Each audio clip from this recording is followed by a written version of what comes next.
हम आज बात करेंगे डॉक्टर आर.पी. पांडे जी से, जो पूजा हॉस्पिटल, पूजा क्लिनिक, इन सब के डायरेक्टर हैं और काफ़ी धार्मिक कार्य करते रहते हैं और विशेषज्ञ भी हैं संविधान के। और हम उनसे आज जानना चाहेंगे कि सर नमस्कार। नमस्कार, जी सर, नमस्कार। जो अभी अब नई सरकार का गठन हुआ है, जो गठबंधन सरकार है, तो क्या कहना चाहेंगे कि ये गठबंधन सरकार कितने दिन चलने वाली है? और ये भारतीय जनता पार्टी भी है, लेकिन काफ़ी से लोग इससे निराश रहे और अयोध्या जैसी चीज़ों पर लोगों ने बताया कि काफ़ी जो है वहाँ वहाँ तक हार गई, तो काफ़ी पूरे देश दुनिया में ये बात चर्चा का विषय है कि अयोध्या सीट हार गई। एक कहावत है, यूं ही कोई बेवफा नहीं होता, कुछ तो मजबूरियां रही होंगी।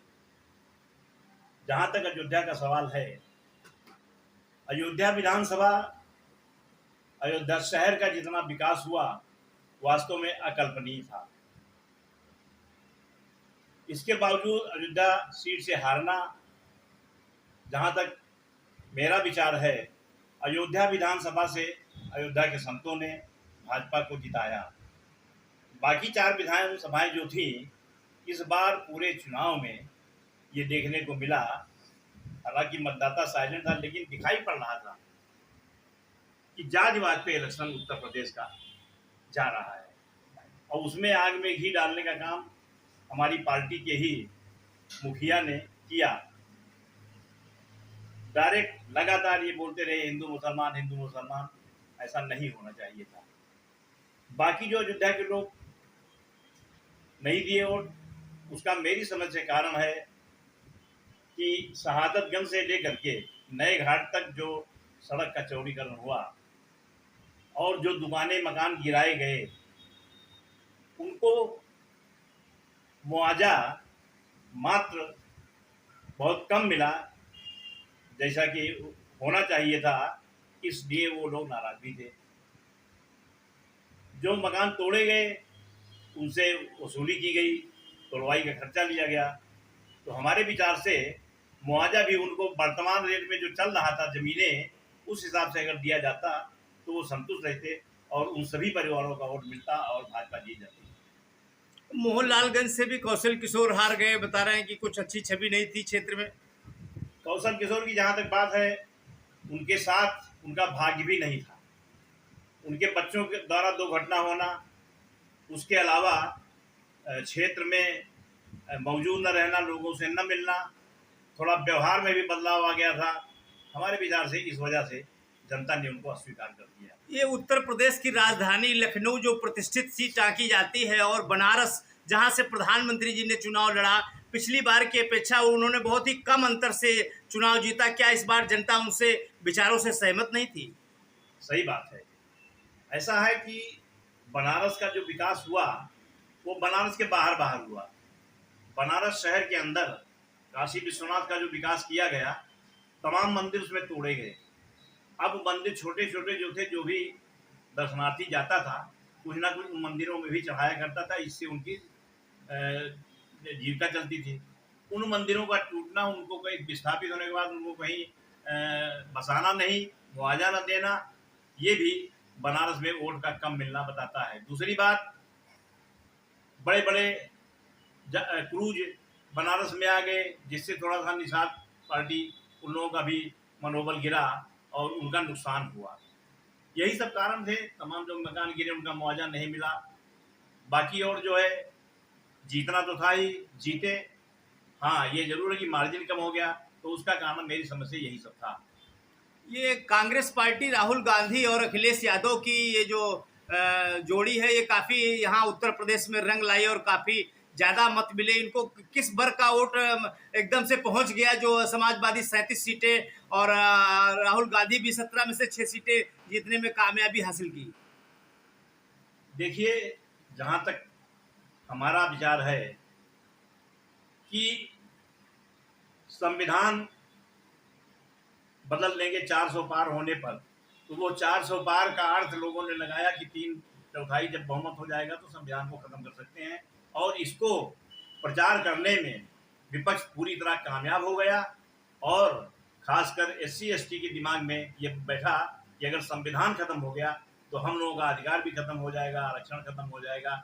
इसलिए एक तरफा, हालांकि मायावती और अखिलेश का जब गठबंधन हुआ था तो मायावती के वोट अखिलेश की तरफ ट्रांसफर नहीं हुए थे, अखिलेश के वोट ट्रांसफर हुए थे, जिसका परिणाम ये था कि सारे अखिलेश के कैंडिडेट 5 रह गए और मायावती का 10 हो गया।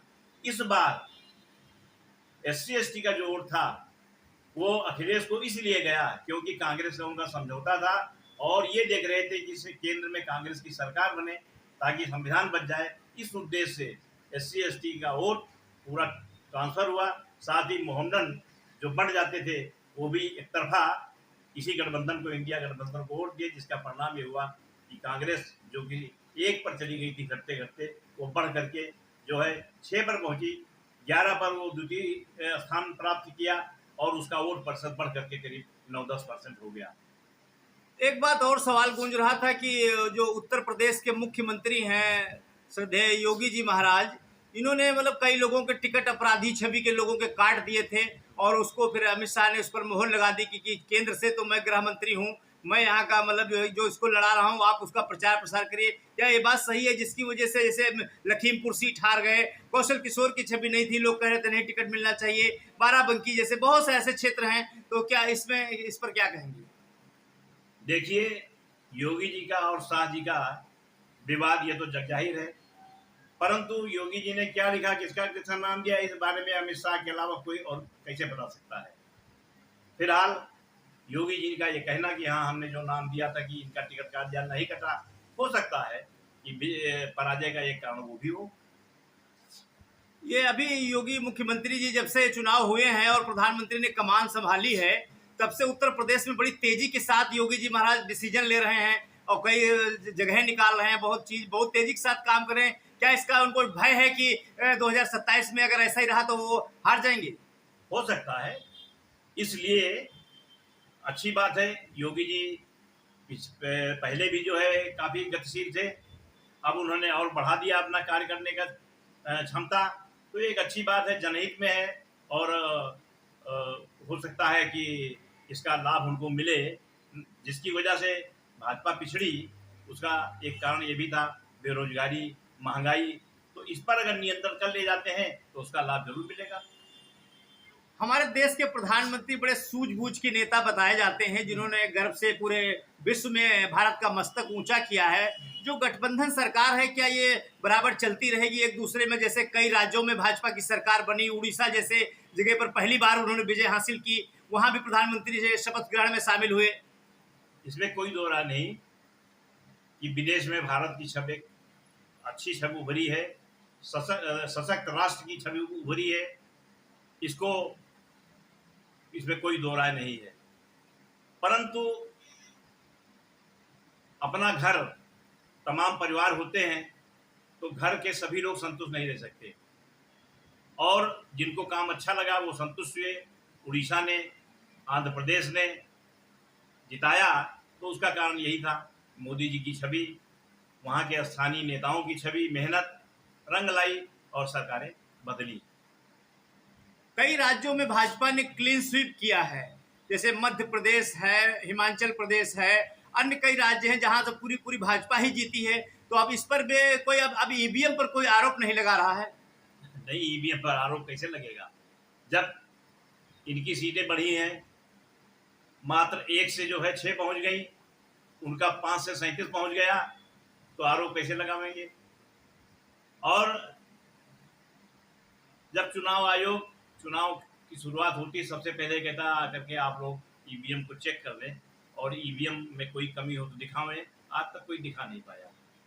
तो हार जीत तो एक सतत प्रक्रिया है, कोई जीतेगा कोई हारेगा, परंतु हारने वाला हारने का कोई ना कोई बहाना तो ढूंढते हैं।